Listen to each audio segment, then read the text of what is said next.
That'd be right after 423. Yeah.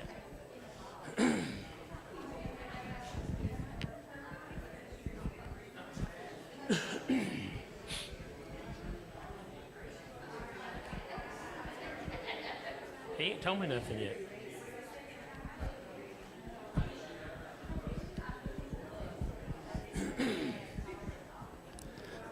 Good evening. Hello, good evening. There you are. Let's all stand. We'll get started with our music and singing. We'll sing I Must Tell Jesus. I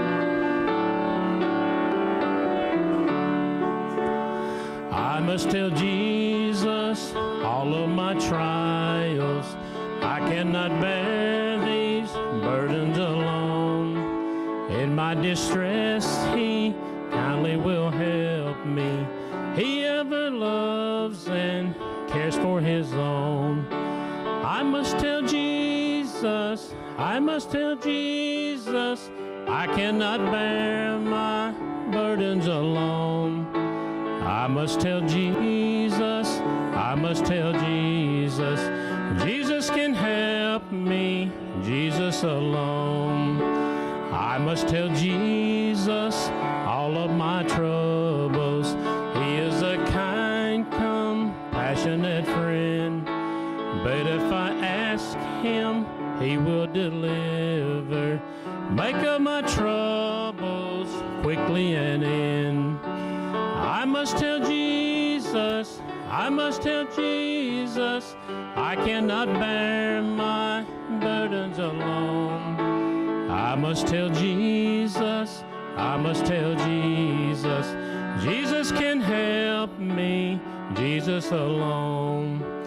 Oh, how the world to evil allures me. Oh, how my heart is tempted to sin. I must tell Jesus, and He will help me. Over the world, the victory to win. I must tell Jesus, I must tell Jesus, I cannot bear my burdens alone. I must tell Jesus, I must tell Jesus, Jesus can help me, Jesus alone. Corey, you open us up with a word of prayer.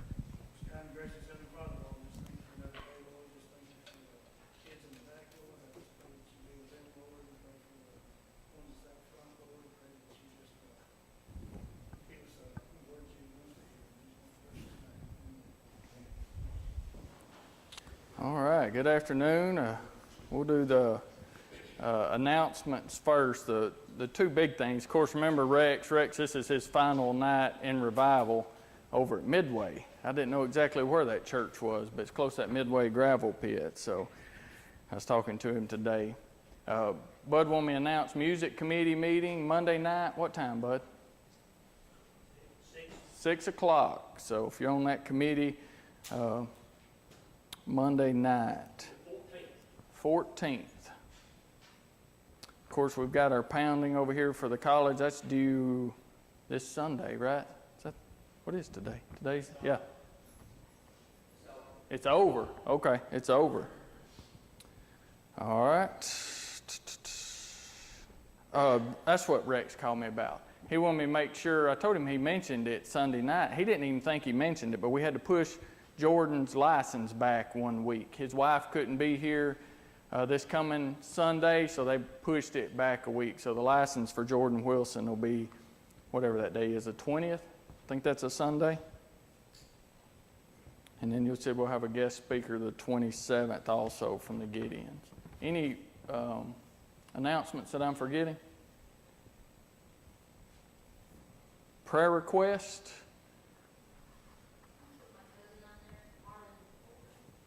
Marlon with an M.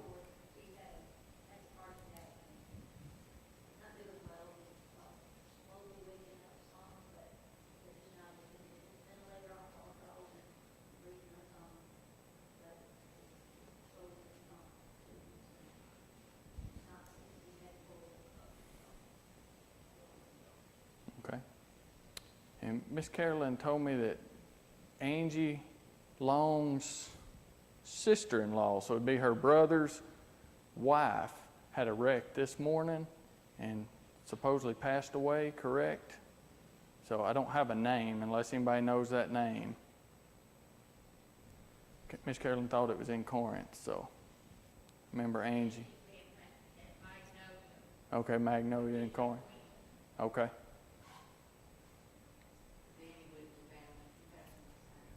Whitley family.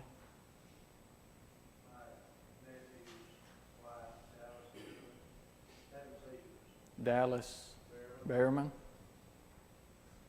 Okay. Karen told his sister Doris Pace had to put her back in the hospital saying she's having some kidney issues. Jason, I've got two nephews that needs prayer real bad. Terrell, they're both Gillies, and they're both brothers. Terrell is the older one. He has a bad problem with his liver, not sure what. He also has a bad problem with his gallbladder, and they can't treat his liver till they get through with his gallbladder. And then Terry, which is one of the twins, he has cancer, and they're doing tests, several different tests tomorrow to find out if it's, they found it in his colon, but they're doing tests to see if it has spread anywhere else. So we don't know how bad that is yet. Okay. Anybody else? If not, Kevin, you care to open us up and pray for these? Father, we thank you today. We thank you for this time to come out and worship you and study your word tonight. Lord, we pray for the Rick and the Bible this week. Give me, we pray today tonight. Lead the Bible study over the word tonight. Lord, we pray for these ones who are released tonight. Lord, you know the needs, you know what they're battling every day. Lord, we pray for you. Go with us. Do that. All right, y'all know I like to walk around. I like to keep it short and sweet. So if y'all don't talk, we might even get out of here before 7 o'clock. But I'd rather everybody talk, and I'd rather make it interactive. And I like for thoughts to come up. I really like for open-ended questions, and I like for folks to ask me questions, because when I get interested in something, it makes me study, especially if I don't know the answer. So that's what we're trying to do on Wednesday night, is just provoke thoughts. That way it'll make you hungry. That way it's not me just up here or Rex or whoever, just completely giving it to you. Everything's better when you have to work for it.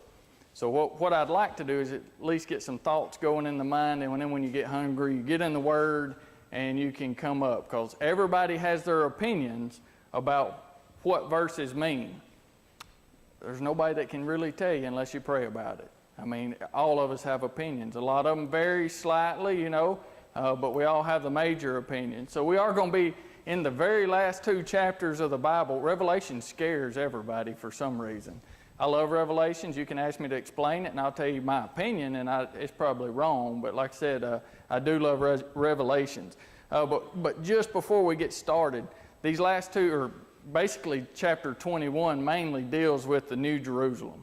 What's New Jerusalem look like? I mean, does anybody have any thoughts? Because they're not wrong, because we don't know. I mean, we're going to look at some specific characteristics, but does anybody have any idea or thought what it might look like? I've told y'all this before. Ricky told me he thinks heaven and New Jerusalem for him is going to be riding a tractor bush hogging.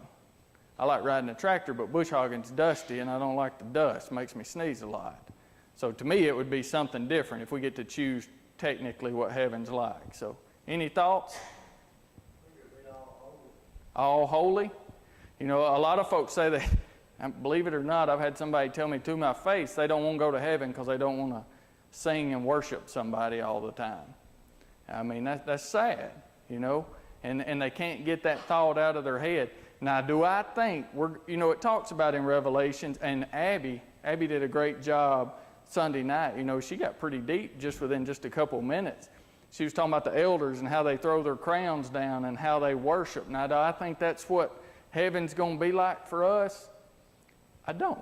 Now, I might be wrong, but I don't think we're just going to be doing that over and over. Now, I think what it says for them and those elders, I think that's their place.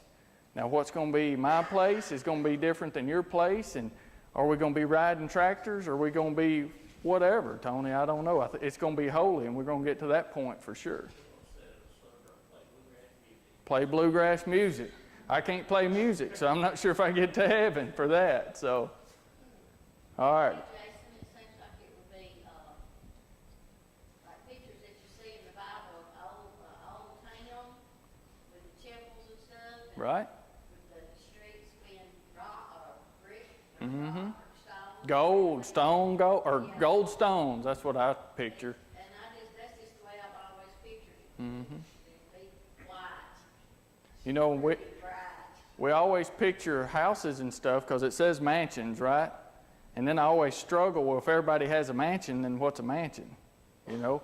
Because I think a mansion, you know, we went to the Biltmore a couple years ago, and my gosh, that's a big place. I'd have to carry a piece if I lived in there. I'd be scared of who else lived in there with me. It's so big. So, Or a phone to find them people. phone to find, or maybe not. That's the way I pictured it. I just pictured it as a real clean, not a brand new, not mansions everywhere, just big temples. And Sure, sure.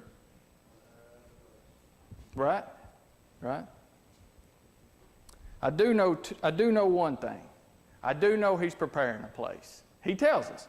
He tells us in Matthew 6:10, first he says, "Thy kingdom come, thy will be done in earth as it is in heaven." We know that part of that verse. But he says, "Thy kingdom come." And what he's talking about is he's talking about when the end of the world, when this world's over, he's saying, "Thy kingdom come." It will be all one place, you know, besides heaven and hell. I'm just talking about heaven right now. It does say in John 14:1-3, paraphrasing, but Jesus tells his disciples that he's going to prepare a place for us. And what's he say? He says, if I go to prepare a place, he said, I am coming back for you. So we do know that Jesus is preparing a place for his, God's children, those that accept him. Nobody else. We'll get to that here in a minute also. So that's one thing I know for sure is right now he's working on it. And if it takes Jesus that long to work on it, it's going to be magnificent. That's all I got to say. So let's get into Revelations real quick. Revelation, I'm going to skip around in some verses, but I had Scotty and Jeff put chapters 21 and 22, but we're going to pick some verses. Right now, verses 1-3, and that's why I got my phone up here so I wouldn't hold the Bible all the time, but I'm going to read 1 first. We know this is John. We know John was on Patmos. We know that he's in the Spirit when he's seeing all this. And it says, "And I saw a new heaven and a new earth. For the first heaven and the first earth were passed away, and there was no more sea." I'm going to stop there real quick. A new heaven and a new earth, because the first heaven and first earth has passed away. I'm not a believer in extraterrestrial beings. Some people might. I talk to a lot of folks and they think there's multiple Earths scattered throughout the solar system, and can I say they're wrong or not? Again, this is my opinion. If I believe the Bible says A, it says the first, and it says, you know, it will be gone. That's just me. I believe that this is the only Earth. I believe that we're the only people God created, and I don't believe He scattered us throughout the universe. Completely just my opinion. I do like the last little part of that. It says, "And there was no more sea." Why? I mean, why would John put in there, "There's no more sea"? Again, I can't answer that. I do like geography, and if you technically look at all the land masses, could they fit together at some point back in ancient times? It does look like if you squish them all together that it could have been one big land mass. Now, we could get into that and we could study for a long time because I've looked at it. Could it have broken up when the flood came? Absolutely. Absolutely. It could have divided that, and that's when the seas technically divided the continents. Could it have divided when the Tower of Babel? Because, you know, a lot of times I think about when it says God sent all those people to the corners of the earth. You know, I like to say, or we like to think we're the smartest generation right now. So we think, well, those older generations, they didn't have boats. There's no way they could have got across the sea. So they could have, or it could have been all one big land mass at that time also. We don't know. But I like that little part. Verse 2, it says, and I, John, saw the holy city. John's saying, I don't want anybody to ever mistaken that somebody's telling me this. I don't want anybody to ever mistaken that I felt this. John says, I saw. He's saying, it's a fact because I saw it with my own two eyes. He said, I saw the holy city, New Jerusalem, coming down from God out of heaven, prepared as a bride adorned for her husband. It says, and I heard a great voice out of heaven saying, behold, the tabernacle of God is with men, and he will dwell with them, and they shall be his people, and God himself shall be with them and be their God. Verse 3, the best thing that could happen in heaven. What is true? I'm skipping a second. What is true hell? You know, when we think hell, we think of fire, brimstone, the lake of fire. We just think hot, right? But true hell is actually the absence of God. That's what the Bible tells us. So if it's true hell's the absence, what's true heaven? The presence of God. God said he is with, it says in the Bible, it says he is with, where was it at? Oh, I've got something, I got a different word written down. But anyway, oh no, there it is. It says God is with men.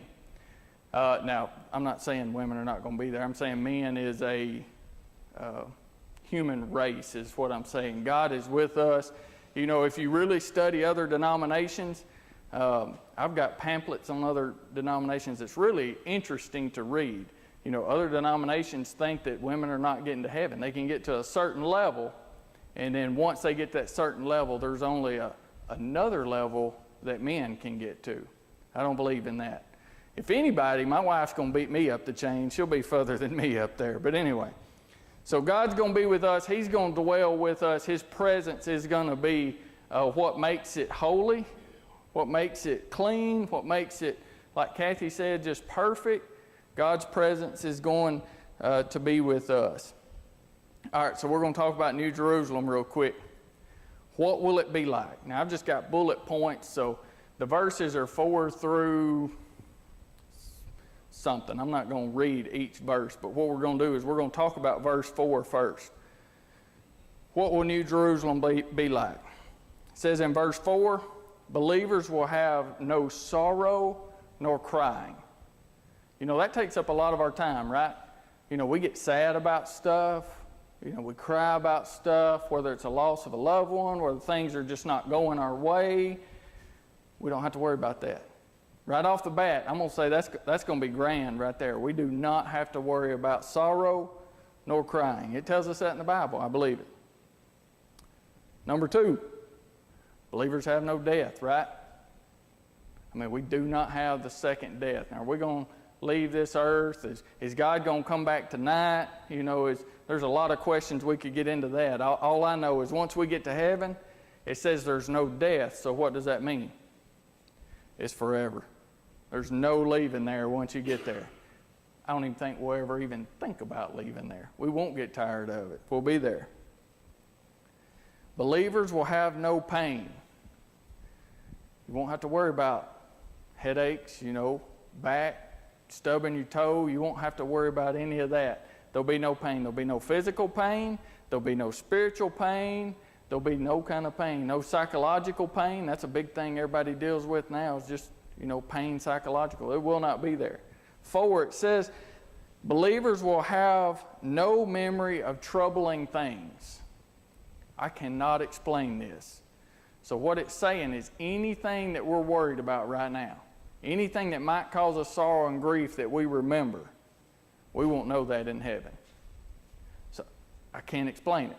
What memories will we have in heaven and what memories will we not have in heaven and who will know and who we won't? We could study that for weeks, and I challenge you to do it. It's very interesting.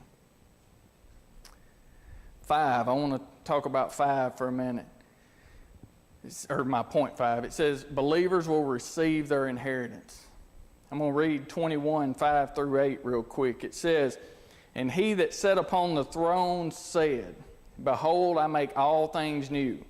And he said unto me, Write, for these things are true and faithful. God says, when you write these, I want everybody to know this is fact, not fiction, not opinion. This is what happens. It says, and he said to me, It is done. I love the song, It Is Finished. I got a good friend that works at Corinth, Rick Bridges, and he sings that It Is Finished song, and he can sing it. I promise you, he sung it one year at an Easter program as the angel above the tomb, and if you didn't know any better, you'd think it was an angel singing it. He can sing it good. He hates to sing, though, but he can sing good. But it is done. It says, I am Alpha. You know, and you could put I am in front of all these. You could say, I am Omega. I am the beginning, and I am the end. It says, I will give unto him that is athirst of the fountain of the water of life freely. He that overcometh shall inherit all things, and I will be his God, and he shall be my son. It says, but the fearful and unbelieving, abominable, murderers, whoremongers, sorcerers, idolaters, and all liars shall have their part in the lake which burneth with fire and brimstone, which is the second death. So it says believers will receive their inheritance. I talk all the time, and we know the verses where it says, Rex covered them Sunday, our true treasure is laid up in heaven. It says treasure is where our heart is. Our heart should be with God, and we should be laying treasures where our heart is, and that is in heaven with God. And that's talking about bringing others to be believers with you. So that's where our true inheritance is. And that inheritance is heaven. I don't believe in things when we get to heaven, but I believe the Bible states specifically that we get blessings. And I believe it states specifically that we're going to lose blessings because of stuff we didn't do. Now, what the blessing is, I don't know. I don't think it can be a bigger house. I don't think it can be more of anything. But I don't know that. I do know it says he's going to take jealousy out also, so I don't know. Can't answer that. All right, let's talk about, don't do that. What physical attributes would the city have? Now, when we talked about it, New Jerusalem first, that's the main thing we all talked, or that we all said, you know, what's it going to look like? I've got just a couple points, and this comes from Revelations 21:10 through, I can't remember, a few of the verses. But I got just a couple. Now, this is not all of them. It doesn't specify because it gets into layers and everything. So kind of giving you a 30,000-foot view real quick. Walls of jasper. I don't know how much jasper costs right now. I know how much wood is, so I can't imagine building something of jasper. But it says walls of jasper. 12 foundations named after the 12 apostles. We know the 11. We think the 12th one, of course, would be Matthias. You know, he's the one that replaced Judas Iscariot. Not mentioned much in the Bible, only right there at the end is he mentioned. We don't know what he did the rest of his life, but we do know that we think, opinion is, of course, that would be the 12th. So 12 foundations. Walls. Anytime I mention walls or big walls, I think about two things. I think of the walls of Jericho, but I also think about the Great Wall of China. I don't know why. I'd like to see the Great Wall of China just for its girth and how big it is. And they say it's the only wonder of the world that you can see from space. So it's a big deal. It says walls will be 144 cubits high. That's 216 feet. Not scaling these things. Not unless you're a rock crawler or climber, I guess. 216 feet, that's high. Now, when I was young, heights didn't bother me. I can stand on that pew right there and I get dizzy now when I get up. But I was trying to think the tallest thing, we swung from those swings. Those are 150 feet. Bungee jump from 150 feet. Never jumped out of an airplane, but I've never just stood up, 216 feet. That's a tall wall, right? We can all agree. The wall of China, its tallest point's 40. So we're talking about a massive wall that's going to be around the place. 12 gates, 3 on each side of its 4 sides. So there's 12 gates named after the 12 tribes of Israel. I can't talk, I'm getting tongue-tied. What's at the 12 gates? Angels. There's an angel guard in each gate. It says each gate's made out of pearl, so they're not going to be some rusty iron gate that I would think about, or a cattle gate. It's going to be a pearl gate. It's going to be really pretty. Let's see. How big is it? I keep hitting stuff and changing. We'll end up deleting all of it. We will be in a mess when it all goes black, because I will not remember everything. So I just lost all my notes. There it goes. Okay. I'm going to quit touching it. How big is it? I can remember some of this. 12,000 furlongs. It says it's 1,500 miles each way. This is going to be in a perfect square. It's going to be 1,500 miles that way, 1,500 miles that way, and 1,500 miles that way. It's a big place. How big is 1,500 miles? LA to New York's 2,000, so cut off 500 miles. You'll see how big it is. You know, not quite as wide as the United States, but then it's tall too. Remember, there's 12 foundations. So is there 12 layers? I can ask you a question. What does Peter say? Peter talks about the levels of heaven. So is the 12 foundations 12 levels? It's 1,500 feet high. I can't tell you that. I can just tell you where my mind goes and the thoughts that I have in my mind, and that's where it goes. I can't tell you that's true or not. Peter or Paul? Now I confused myself. Peter or Paul talks about the levels of heaven. I don't want to put anybody on the spot. I can't remember. Streets of gold. Kathy talked about streets of gold. I picture it just like she does. I picture the old cobblestone streets for some reason. I don't know why. It might just be slick gold, you know, not. But I'm just like Kathy. I picture the old cobblestone streets, and I picture them pure gold. New Jerusalem's going to be a fantastic place. It talks about our minds cannot fathom. He gives us a little bit of nugget here, but he doesn't give us exactly. Before we talk about the rest of how it looks,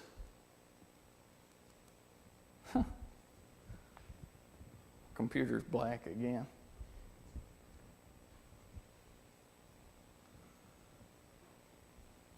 We're going to talk about how it differs from other cities. I scratch notes on my phone, I'll scratch it on the computer, I'll scratch it here and there. So I've got some notes a little bit everywhere. How it's going to differ from other cities. Will not need light. Why? Sorry, Scotty. No power company in heaven. I wasn't going to let you off that easy. Why does it not need light? God's holiness. It says He's there, He's dwelling with us. Can you imagine He made Moses' face shine? I can't imagine how bright He'll be, but it says there'll need no light. Only inhabited by saved people.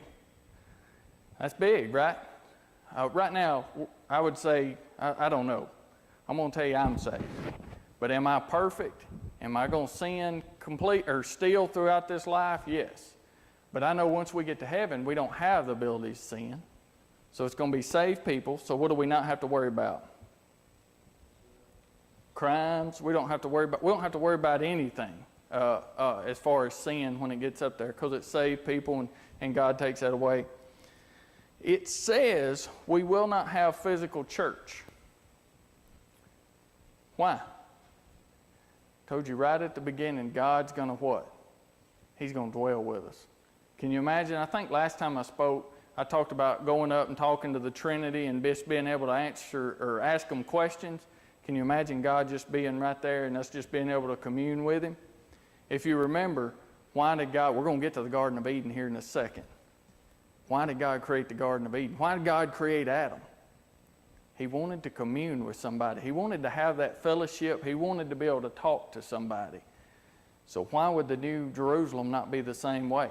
Heaven, I'm going to say heaven right now. I truly believe once we leave this earth, we're immediately in the presence of God. So New Jerusalem, it's going to be the same way. God's going to commune with us. He's going to say, hey, what's going on? How's your day? I don't know how He's going to talk. I don't know what we're going to say to Him, but I know we're going to have that access to Him. Pure river of life flowing from God's throne. I told you before, I think about eternity, And my poor little mind just can't comprehend it. Because I think about forever and ever and ever, and after a couple of evers, I lose it. Time goes so quick. Who was it? Bud just said, seems like we just had a business meeting. If you think about it, we only have 12 a year, unless we call a special one, but they come around quick. In heaven, we're not going to have to worry about that time. It says forever. But a pure river of life flowing from God's throne. Another thing I want to talk about, it says, I guess I could have told you the verses. These come from 22 through 27 in chapter 21. It says there's a tree of life that produces 12 kinds of fruit each month. I don't know what those fruit are. I can tell you I tried to research it, and I can tell you I can list 10, 20, 30 different people that have their opinions on what those fruit are, but I can't tell you I know what they are. But I can tell you it's interesting to go read about it. So I challenge you to go read about the 12 fruits that's going to be produced from this tree each month. This is basically the only time it's ever talked about. So there's not a whole lot known. There's just a lot of theories. A couple things, we'll be finished. We're going to wrap up. So I go back to my very first question. So what does the new heaven and the new earth look like when it comes? I say that rhetorical. I told you we was going to get back to the Garden of Eden. I don't know how many have ever studied the Garden of Eden. It's very interesting.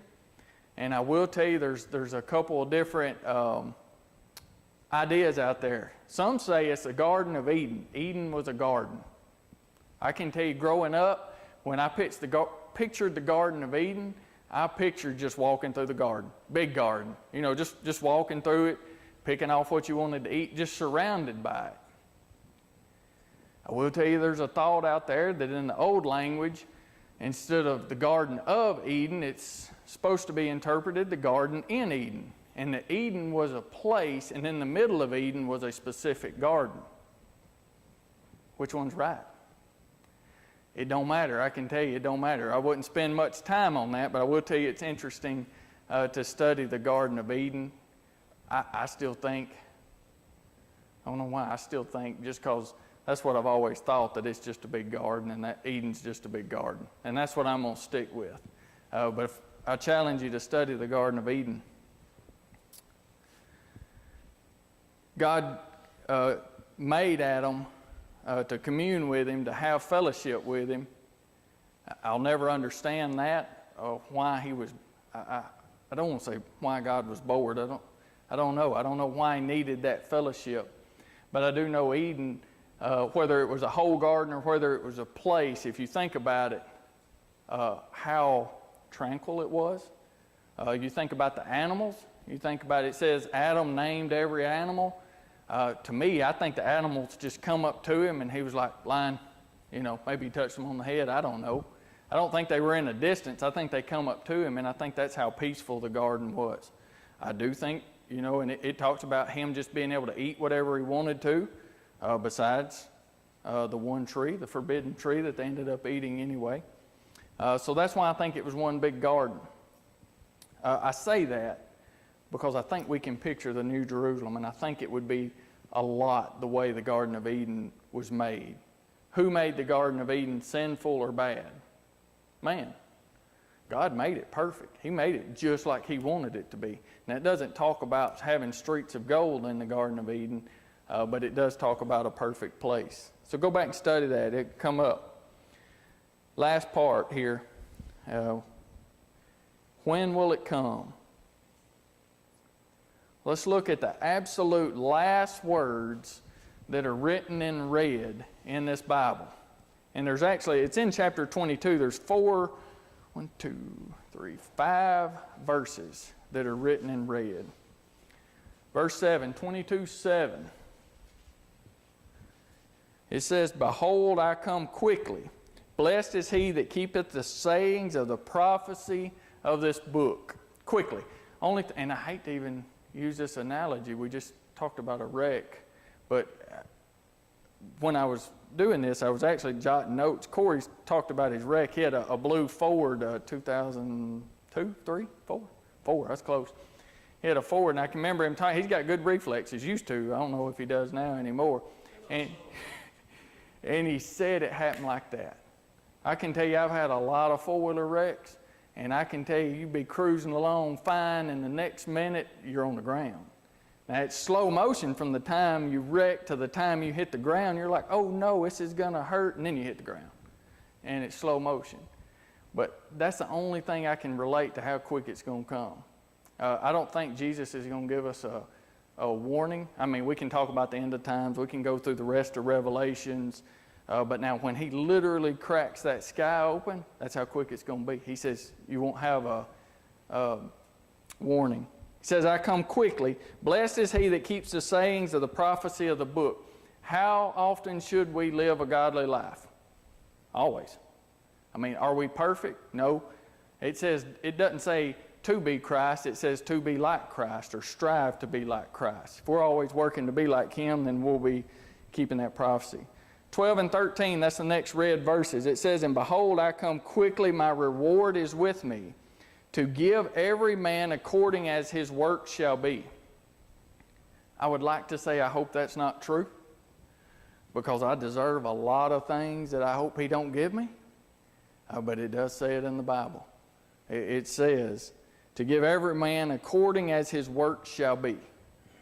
What's judgment going to look like? I tell the men in Sunday school class all the time, I think my judgment, this is just me, I think I'm going to have to literally see the folks that I didn't witness to, that I was supposed to witness to.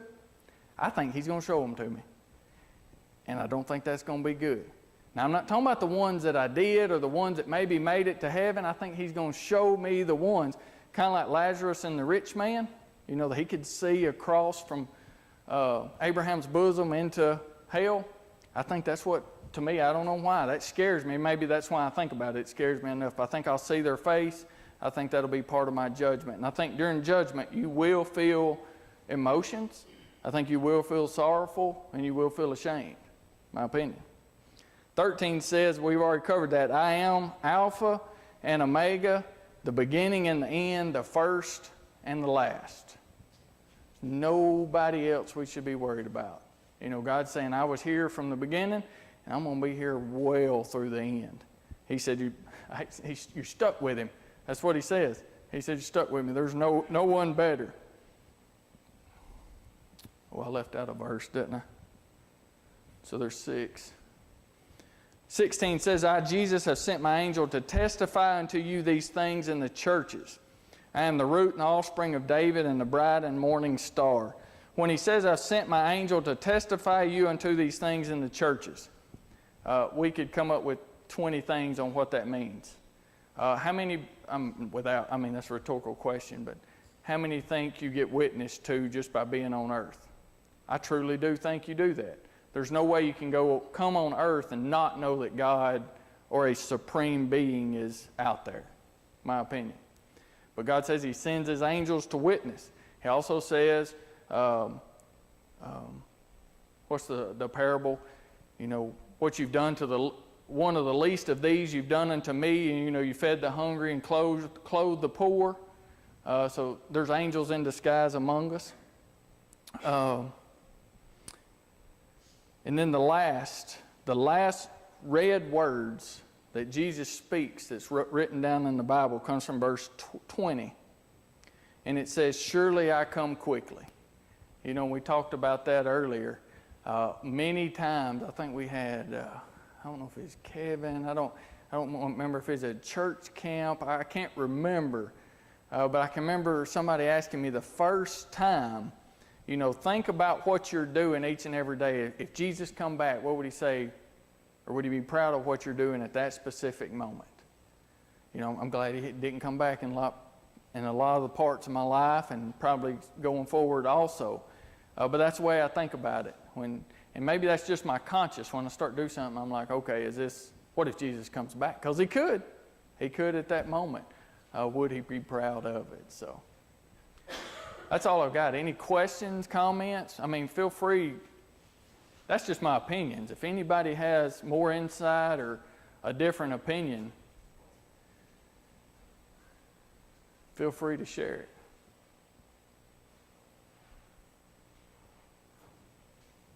If not, we're going to move right into the business meeting, if that's okay. I'm going to pray real quick, and then we'll let Amy read. So let's pray. Father, this Wednesday, Lord, just as the storms come through, Lord, just close to us, Lord, I do thank you for just taking care of us. I thank you for your hand. Don't understand how you do what you do. I don't understand how you're in all places. Don't understand why some storms come through some places and not others. But I can tell you tonight, I'm thankful for the safety of that. I can ask for the ones that we mentioned earlier, the prayer requests, to be with them. Thank you for this church, what it means to the community, what it means to my family. Lord, I just pray that we're good stewards. I pray that we're always trying to reach somebody through our actions, through our words, just however we can. Lord, thank you for all you do for us. In Jesus' name, amen. All right, Amy, we'll... July 12th, 2023, the meeting opened with a reading of the minutes by Amy Shook. Scotty Church made a motion to accept the minutes as read, second by Bud Michael, the motion carried. Tony Cummins made a motion to accept the budget report as presented, second by Tim Jones, the motion carried. There was no old or new business voted on.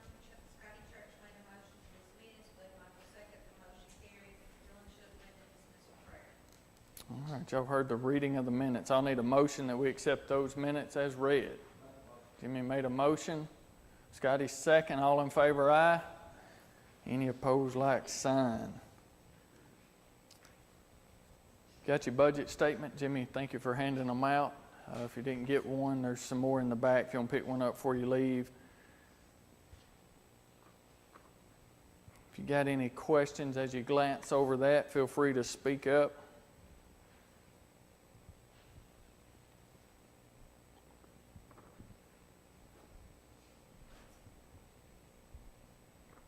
If there's no questions, I'll need a motion that we accept the budget statement as presented. Bud made a motion. I'll need a second. Tony second. All in favor, aye. Any opposed, like sign. All right. Any old business? Only old business I've got is the Old Park construction. We have met with 2 more people. Waiting on quotes. One guy says he's waiting on the plumbing quote, and then met the other guy down here Monday or Tuesday? Tuesday. It was Tuesday. So he said he'd get us a quote as soon as he can. So still, even if we said go now, it's going to be a while. So, but more to come on that as soon as we get those quotes. So one guy did bow out, correct? He said he didn't have the manpower to take on a job that big. So now we've got 2 guys giving us quotes, and we've reached out to a couple more. So I'd like to have 3 if we could, but if we can't, we'll go with 2. Okay. Since I met with this guy yesterday, Okay. I was going to wait just Any other old business I'm forgetting? New business. Got 2 things here. Matthew's let us borrow a unit upstairs in the youth children's room.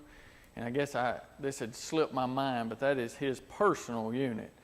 So what I did, we did ask him for a quote to put in a mini split upstairs. That way he can have his unit back. I'm going to ask the church. A lot of times, anytime it's a large purchase, unless it's something dire need, we put it off, either wait 2 weeks or to the next business meeting. It is $3,100 plus tax. We're still good with that quote. We can vote that in tonight, or we can wait and talk about it and vote it in 2 weeks or in next month. I just don't want to do, if the church is, if we're going to hear any rumblings and we didn't give anybody time to vote on that, I'll tell you the units that are up there can't handle it without it. And this will be a heating and cooling unit. Any wishes that, should we vote on it, should we hold off on it? Gotta have it. All right. I'll need a motion that we proceed forward, and I'll give Matthew some leeway. I hate to nail him down on 3,100 exactly. So on this mini split, that's going to be right around 3,100 plus tax. I'll need a motion that we purchase that, let him install it, and take his personal one back. Jimmy made a motion. One of the three right here second, Amy. All in favor, aye. Any opposed, like sign. Only other thing I got to bring up is, as we're talking about the old park construction and the kids, the youth's on fire. They're kind of wanting their own area, and so what they're doing is coming up with some renovations for that upstairs part. We're not talking about a lot of money, but we want to go ahead and let the church know that is being talked about. It would be replacing the couches. Most of them are broke, so they look pretty good, but a lot of the legs are broke on them. It would be putting new lights up there. It would be building a small stage. It'd be repainting the walls and probably putting down some carpet. Now the pool table, one of the ping pong tables would stay, and it'd be like a table, somewhere where they can kind of congregate. He can teach and then have a stage also. He's thinking about a sound system with a little software program, kind of like we've got upstairs to work. That way they could kind of do worship music while they're up there. I hate to even say a price. He's told me a price, but I don't think he checked on the carpet and stuff, so I'm not even going to say a price till I know something more concrete. But just tell you that they are looking at that. He did meet with the Children and Youth Committee, Children and Youth, and they agreed. The Children's Church, the people that's over the Children's Church, Corey, Tim and Leanne, Jennifer and Chris, and then Courtney and John agreed that they could go ahead and do the renovations if the church agreed to it, and the Children's Church would work around the renovations to this old park got reconstructed. So they have done some legwork on that. Any questions regarding that? Did I leave out anything that's not going to require any? And that's another reason we need the heat and air unit up there. It'll help with that also. Anything else? Saying he's gonna get some quotes and let us building some ground now, Yep. but they just didn't have enough time to get all of them for tonight. Yep. Gonna run all that through the Building and Grounds Committee. So he'll get the quotes. Corey chairs that committee. Corey get that committee together, and they'll kind of look at those quotes and come up with us a price.